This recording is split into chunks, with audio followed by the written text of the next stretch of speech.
आज का हमारा विषय है संचयन भाग 1 का पहला पाठ गिल्लू, जो महादेवी वर्मा जी द्वारा लिखित सरल और सहज शब्दों में एक छोटी सी गिलहरी की कहानी है। इस कहानी को जानने से पहले सर्वप्रथम महादेवी वर्मा जी के बारे में सामान्य परिचय जान लेते हैं। छायावादी युग की प्रख्यात लेखिका महादेवी वर्मा जी का जन्म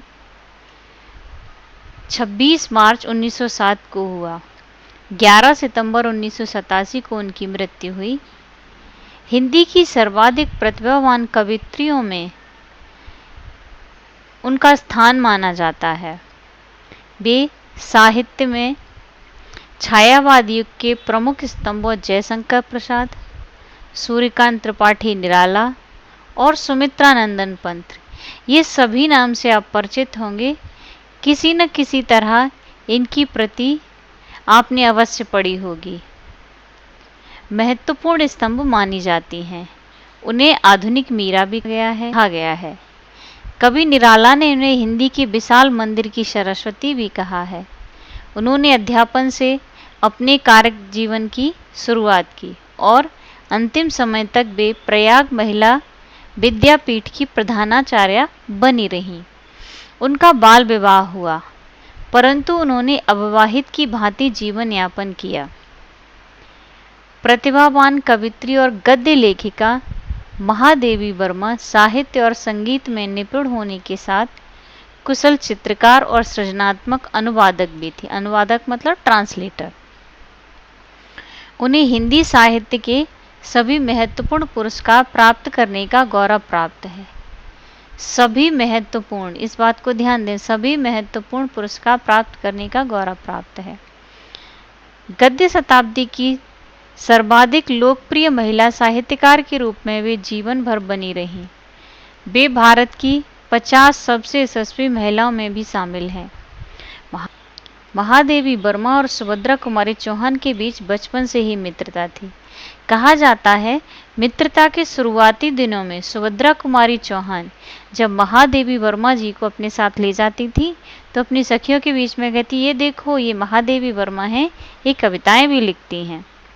धीरे धीरे उनकी मित्रता गहरी होती गई और बहुत समय तक रही।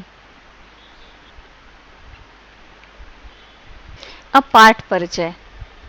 गिल्लू महादेवी वर्मा जी की एक सुप्रसिद्ध कहानी है।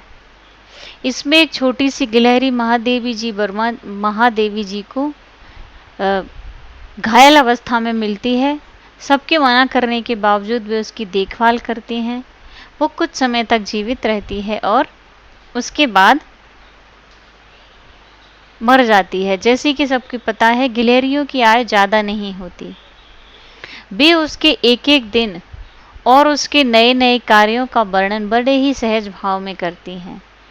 महादेवी वर्मा शुरू से ही कोमल हृदय थी। कहानी का प्रारंभ। महादेवी जी के गमले में सोन जूही का एक पेड़ था और उस गमले में आज एक पीली कली खिली है, जिसे देखकर अचानक ही उस छोटे से जीव का स्मरण हो आया। महादेवी वर्मा जी किसी छोटे से जीव को अचानक ही याद करने लगती हैं। और क्या याद करती हैं? वे याद करती हैं जो इस लता की सघन हरितमा में छिपकर बैठता था, फिर मेरे निकट पहुंचते ही कंधे पर कूदकर मुझे चौंका देता था। तब मुझे कली की खोज रहती थी, पर आज उस लघुप्राण की खोज है। वे सोचने लगती, इमेजिन करने लगती है कि कैसे इस हरितमा अर्थात हरियाली में, इसके पत्तों और डालियों में छिपकर एक छोटा सा जीव बैठता था। और जब मैं इस गमले के निकट आती थी तो वो पत्तियां या डालियों से कूदकर मेरे कंधे पर आकर मुझे चौंका देता था। तब मुझे हमेशा ही इस गमले में उस कली की खोज रहती थी जो आज खिली हुई है। लेकिन आज जब कली खिल गई है तो मुझे उस छोटे से प्राणी की याद आ रही है जो इसके हरियाली में से कूदकर मुझे चौंका देता था। परंतु वह तो अभी सोन जूही की जड़ में मिट्टी होकर मिल गया होगा। और फिर वे सोचने लगती हैं कि वह लघु प्राणी तो सोन जूही की इस जड़ की मिट्टी में जिसे दफना दिया गया था, अब तो उसका शरीर गल चुका होगा, इस मिट्टी में मिल गया होगा। कौन जाने, फिर वे कल्पना करने लगती हैं कि स्वर्णिम कली के बहाने वही मुझे चौंकाने ऊपर आ गया है। उस छोटे से लघु प्राण को याद करते करते वे सोचने लगती हैं कि हो सकता है इस सुनहरी कली अर्थात इस पीली कली के बहाने वो दूसरा जन्म लेकर मुझे वैसे ही चौंकाने आ गया है, जैसे हरियाली में से कूदकर मेरे कंधे पे आके मुझे चौंका देता था, वैसे ही इस कली के रूप में आकर वह मुझे चौंकाने आया है। अचानक एक दिन सवेरे कमरे से बरामदे में आकर मैंने देखा 2 कौए इस गमले के चारों ओर और चोंचों से छुआ छुब्बल जैसा खेल खेल रहे हैं। लेखिका ने देखा कि कमरे के बरामदे में 2 कौए गमले के चारों ओर कुछ खेल खेल रहे हैं, जिसे छुआ छुब्बल, पकड़म पकड़ाई या आप छुपम छुपाई बोल सकते हैं, खेल खेल रहे हैं। फिर उन्हें याद आती है कागभुसुंडी भी विचित्र पक्षी है। वे सोचने लगती हैं कागभुसुंडी, कागभुसुंड का नाम आपने रामायण या रामचरितमानस में अवश्य सुना होगा। कागभुसुंड जी कौओं के राजा थे, जो कि एक ब्राह्मण के पुत्र थे और ऋषि के द्वारा शापित होने पर कौए के जीवन में प्रवेश कर गए। सांप के कारण भी कौए बन गए, लेकिन जब क्षमा याचना की उन्होंने, तो ऋषि ने उनसे कहा कि आप भगवान की भक्ति करेंगे और राम कथा सबको सुनाएंगे, राम के प्रति आपका परम अनुराग होगा और इस शरीर को त्यागने पर आपको मुक्ति मिल जाएगी। लेकिन कहते हैं कि भाई राम भक्ति के मोह के कारण उन्होंने कौए के शरीर का त्याग नहीं किया और कौओं के राजा के रूप में कागभुसुंडी नाम से प्रसिद्ध हुए। तो वे सोच रही है कागभुसुंडी भी विचित्र पक्षी है, एक साथ समादरित, अनादरित, असम्मानित और अति अवमानित। वे देखती है कि ये बहुत सम्मान भी प्राप्त करता है और अपमान भी होता है। इसका सम्मान कैसे प्राप्त करता है? हमारे बेचारे पुरखे न गरुड़ के रूप में आ सकते हैं, न मयूर के, न हंस के। उन्हें हमें पितर पक्ष में हमसे कुछ पाने के लिए काक बनकर ही अवतीर्ण होना पड़ता है। आप सभी जानते हैं कि श्राद्ध के दिनों में हम सब ये कल्पना करते हैं कि हमारे पूर्वज कौ के रूप में आएंगे और कौए बनकर वे हमारे द्वारा श्रद्धा पूर्वक बनाए गए भोजन को ग्रहण करेंगे।